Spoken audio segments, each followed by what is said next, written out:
Messages from the Ashes, episode 5. If you're new to my series, welcome. My name is Valu, and I am currently on a healing journey through photography. After a fire completely burned down my restaurant, God gave me this crazy idea to go back with my camera and start taking pictures of the wreckage.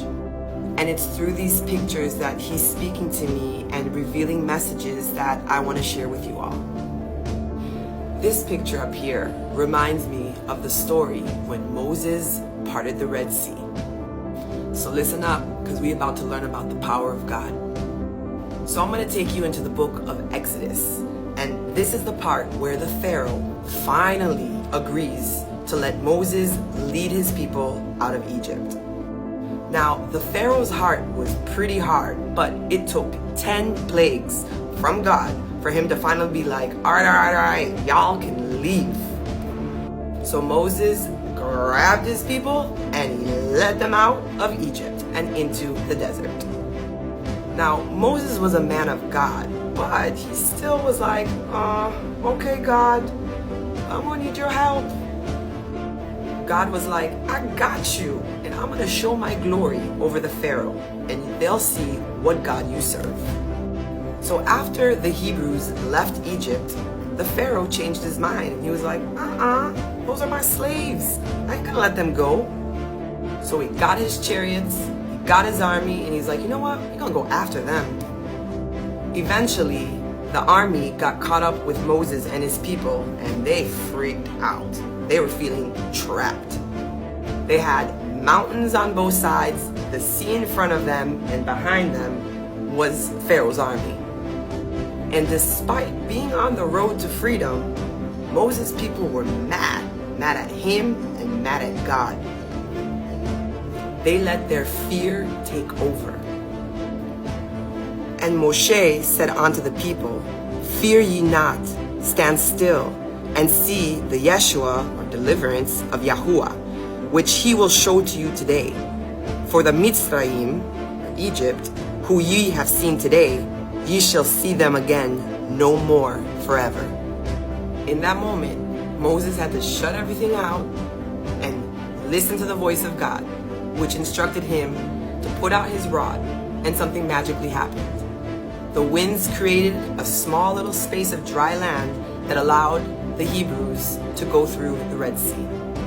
And as they were going through that small little piece of dry land, on their right-hand side and on their left-hand side, the waters became a wall for them. Now, because Pharaoh's army's heart was hardened, they didn't realize who they were up against. And they were like, what? Oh, we're going to go after them. And they continued to pursue them and go through the Red Sea as well.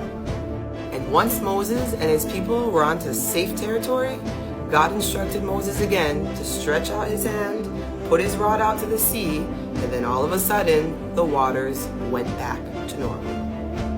And that was the last time that they saw that army. There are so many lessons that you can take from this story, but I want to talk about a few. Sometimes when you harden your heart, it can lead you to destruction. And that's exactly what happened to Pharaoh. His heart, which was ruled by his ego, didn't allow him to see things clearly. And he was just all about pursuing and getting back his slaves. And ultimately, it led to his demise. So be careful of not hardening your hearts. 2, God is a God of miracles. And ultimately, He has the final say. So even if a situation looks completely impossible, if you believe in God and you believe that He can help you through it all, He will find a way, and it might be a way that you could have never imagined. And ultimately, with God, the impossible is possible if you believe. Number 3, God is all about timing. He wants you to put His trust in Him, especially when you have your back against the wall. Sometimes He wants to see how you're reacting in situations. It's kind of like a training. When you're going through some drama, are you going to panic when everything goes wrong? Are you going to take a step back and put your faith and trust in God? It's your choice on how you want to handle the situation, but I can tell you from experience, when you put your trust in God, the results are not so bad. And Moses is a perfect example of someone who put their trust in God, and God showed up. Now, I might have to do another part to this series because, like I said, this story has so many lessons, but those are little gems that I took for now.